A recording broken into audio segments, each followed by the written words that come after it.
Hello, my name is Rebecca Hall.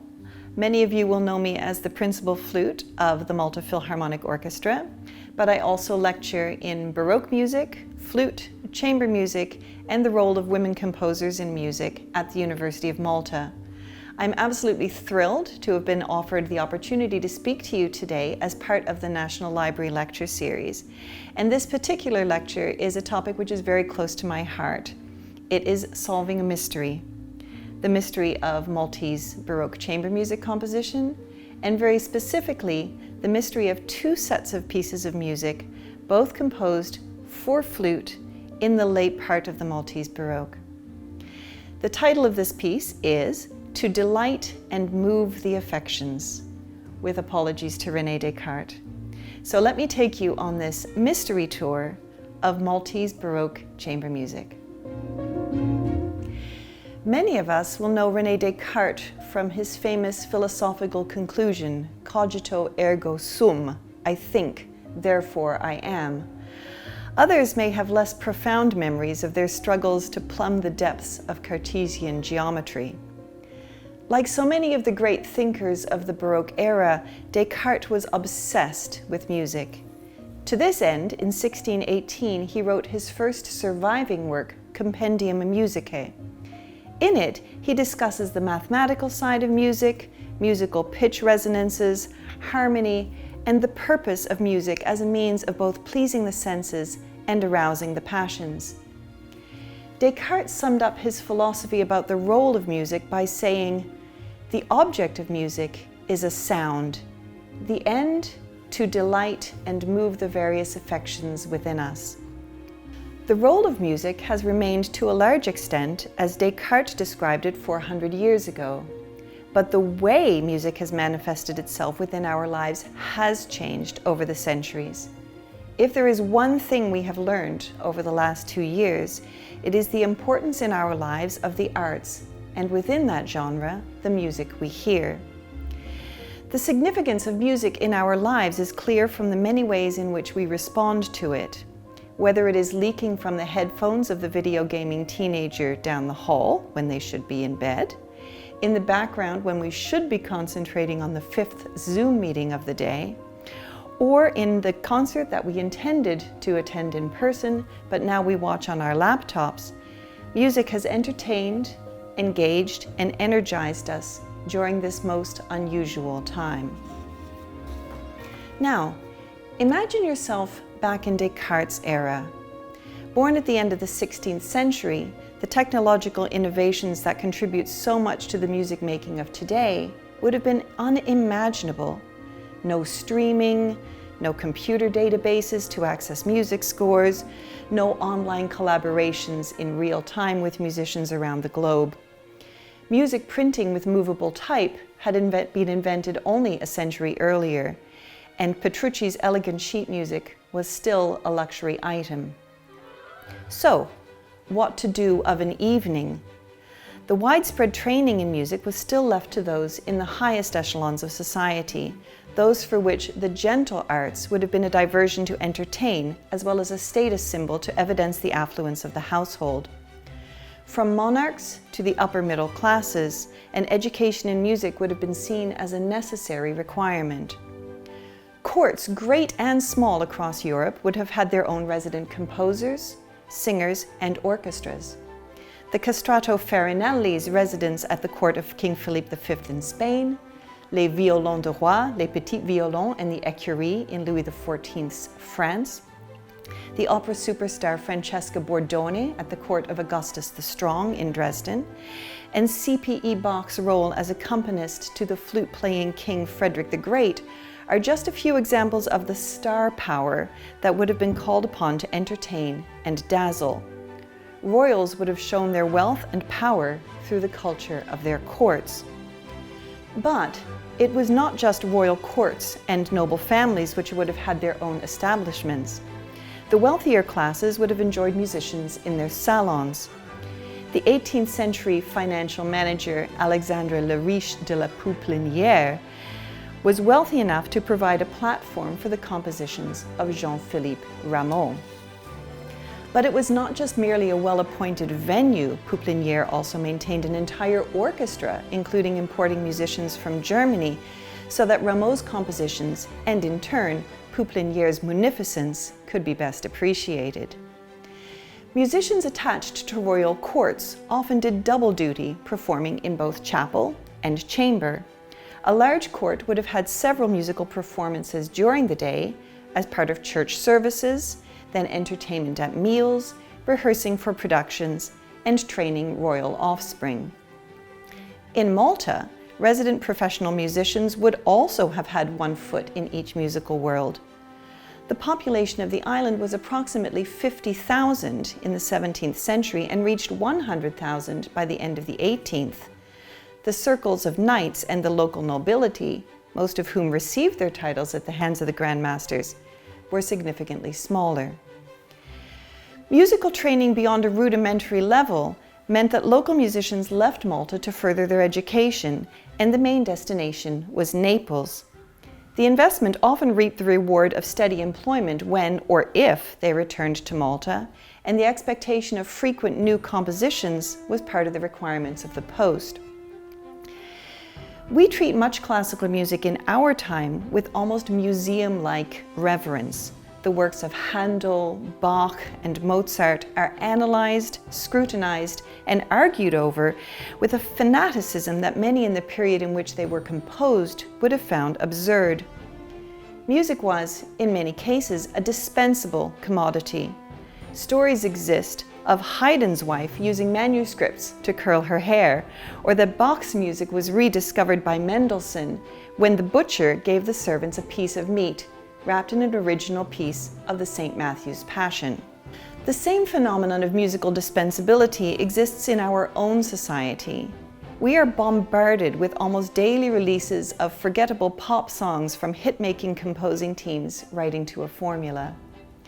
How many of us can remember the top Eurovision song from 5, 10, or 15 years ago? Indeed, the most memorable melody of the Eurovision Song Contest is its theme tune, the Baroque composer Marc-Antoine Charpentier's Te Deum.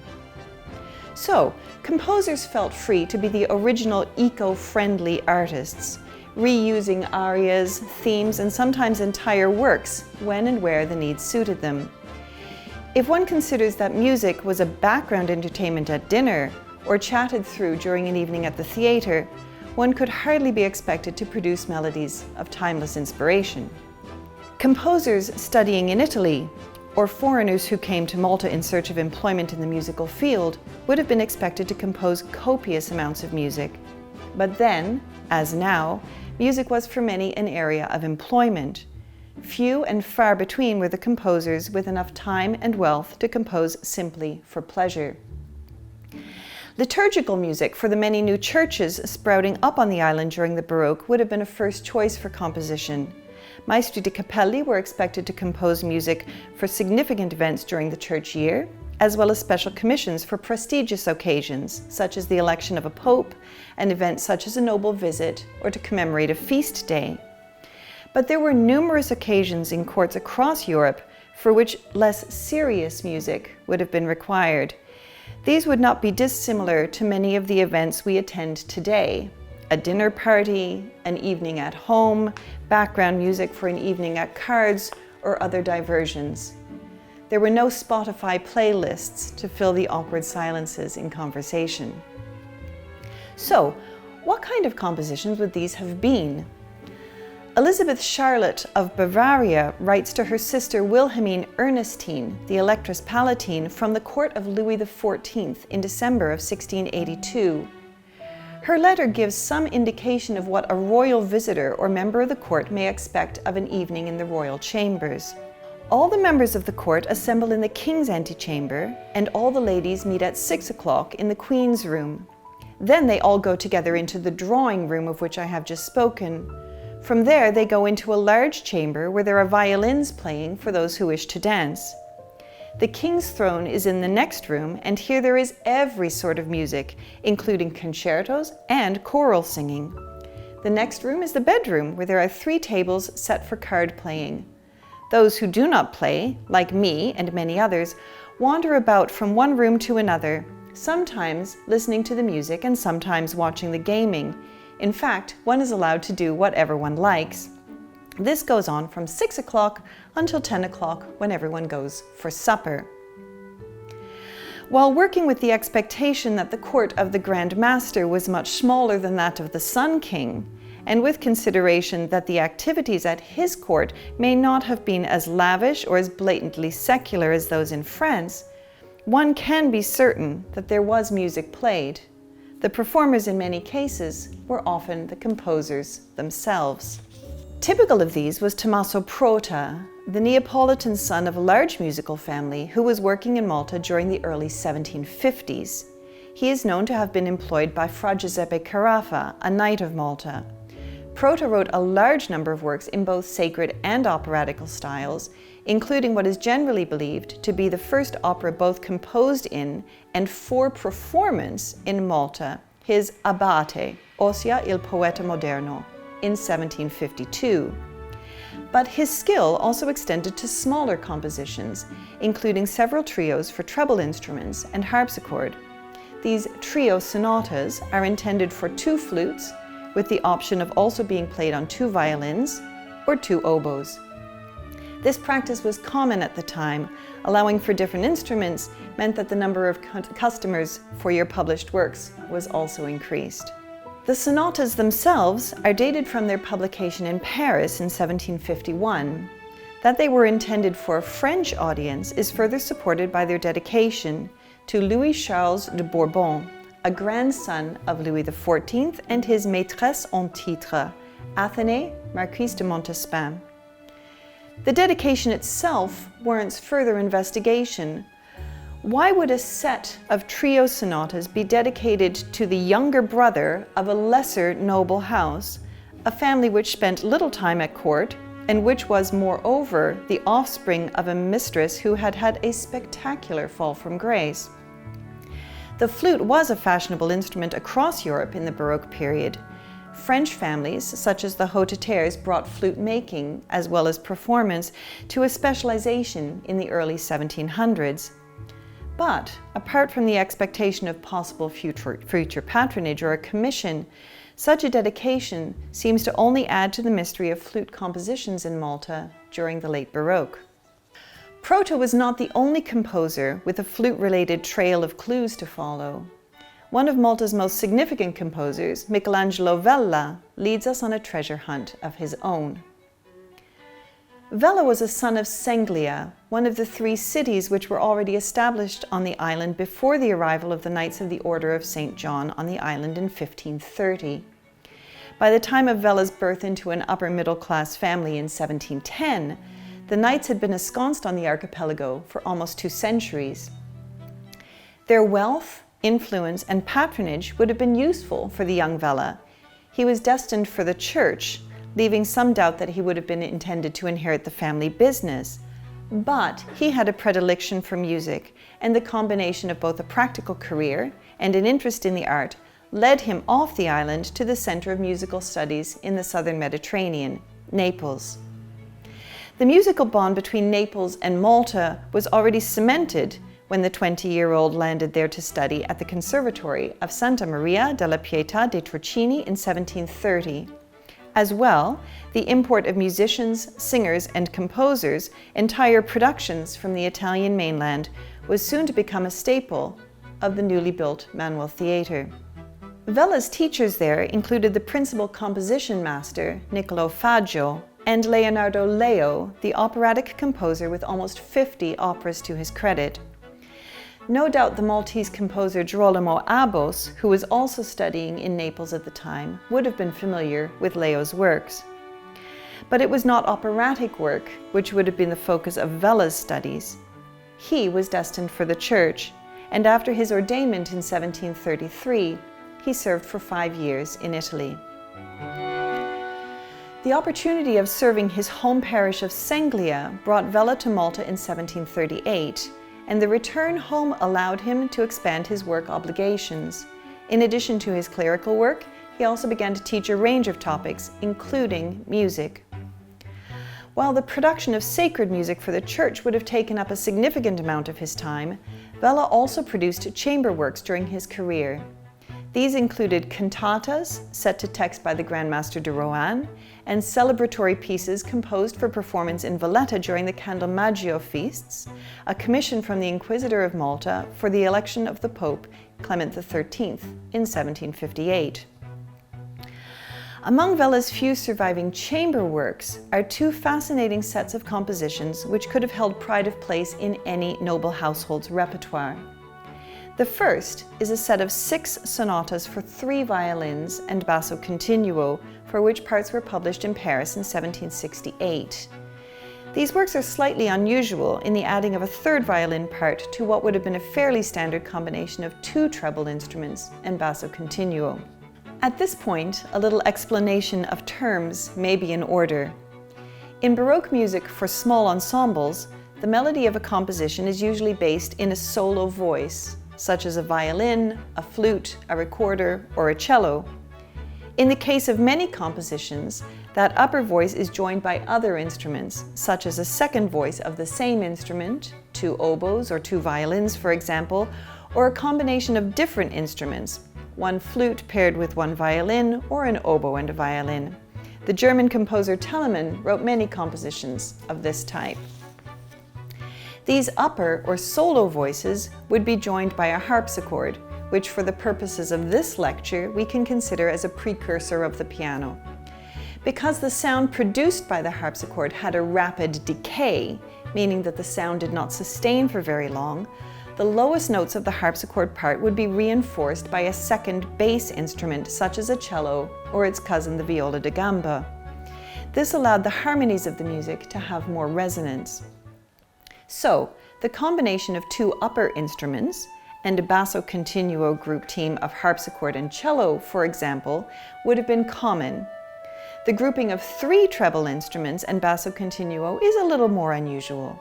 Examples exist of such compositions, including Vivaldi's concerto for 4 violins and orchestra, but that is even more unusual. Still, with musicians employed under the auspices of the order for performance at the co-cathedral and other churches, as well as instrumentalists brought over for the season to perform at the Manuel Theatre, there's every reason to suppose that Vella, as well as Prota and others, would have had sufficient numbers of musical colleagues in similar attendance on the noble courts. Finding 3 accomplished violinists, a cellist and a harpsichordist, even in Baroque Malta, would not have been an impossible task. These trios for 3 violins and continuo were composed for a grandnephew of the Grand Master de Vignacourt. This is evidenced by the title page dedication, but a fog of mystery shrouds another of Vella's chamber compositions, the trios for 3 flutes without basso continuo. When the eminent musicologist, conductor, and knight of Malta, the late Fra Richard Divall, first discovered these manuscripts in Dresden, clues, dead ends, and conjectures spun a tangled web. Where did they come from? Why were they in Dresden? When were they written? Who would have played them? Maltese musicologist Joe Vella Bondine postulates in his book on the great Maltese composers that the works were composed around 1770. In the preface to their publication, however, Fra Richard suggests they may have been composed at the request of Queen Maria Amalia of Naples as a gift for her brother Prince Karl of Saxony. In this case, the works would probably have received their commission while Vella was still a student in Naples. This theory seems unlikely, as Maria Amalia did not become Queen of Naples until her marriage in 1738 at the age of 15. The brother for whom the trios may have been intended would have been only 5 years old at the time in 1738, and certainly unable to play the flute to the standard these pieces require. In addition, Vella returned to Malta in 1738. Unless his reputation in Naples around the time of his departure was of such standing that he was commissioned almost immediately after her coronation, it is unlikely that the newly crowned queen would have even heard of any of his music or had occasion to meet the Maltese composer priest.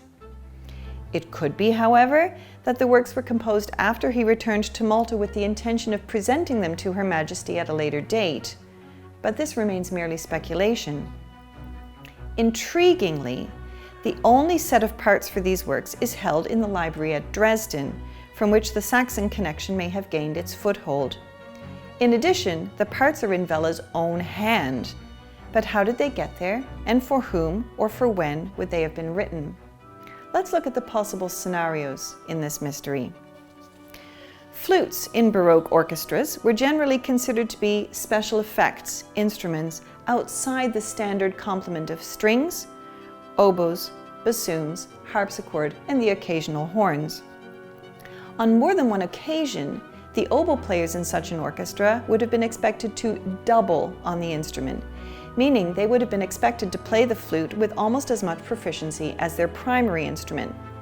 This is not dissimilar to the orchestra of a modern West End musical, where a single person is frequently called on to play flute, clarinet, and saxophone in a single show. So it is possible that, even on his return to Malta from Naples, 3 flute players of adequate standard may have been resident on the island. But the flute was also one of the most popular instruments among amateur musicians. Small, portable, and with a pleasant tone, amateur flute players could be found in even the highest social circles. No less a personage than the flutist king himself, Frederick the Great of Prussia, played the instrument.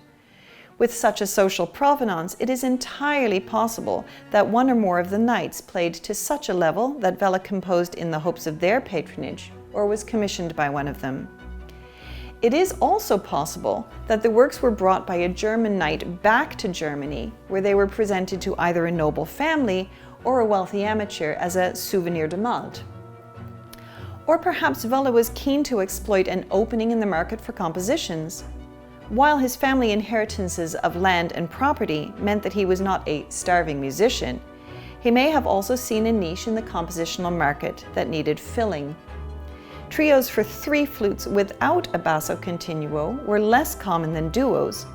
The most significant surviving trios for the formation are those by the French composer Joseph Bodin de Boismortier in 1725 and the German composer Johann Mattheson in 1708. The grouping of 3 flutes flourished in the late 18th century and the early 19th, with composers such as the Englishman James Hook, the French composer François Devienne, his compatriot Louis Drouet, and the Dane Friedrich Kuhlau. Frederick the Great's flute teacher Joachim Quantz composed several trios for 3 flutes without basso continuo, presumably while in the service of the king. As Quantz died in 1772, the compositions can be dated from before that date, making them possibly contemporaneous with the date ascribed to the Vella sonatas by Joe Vella Bondin. Whenever and for whomever they were composed, the works are charming examples of the era. Light, cheerful, and with elegant, if not profound, melodic writing, they would have made a pleasant diversion of an evening, or several, for the musicians of the day.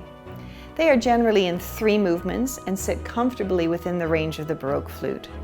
The style, which both Divall and Bondin have referred to as galant, references the combination of national proclivities known as les goûts réunis, the tastes recombined. In this, the best of French elegance and Italian virtuosity are combined. The combination of these French and Italian influences with a German mystery makes these effervescent trios not dissimilar to the makeup of the knights themselves, pan-European. Their melodies delight and move the various affections within us. Descartes would be pleased.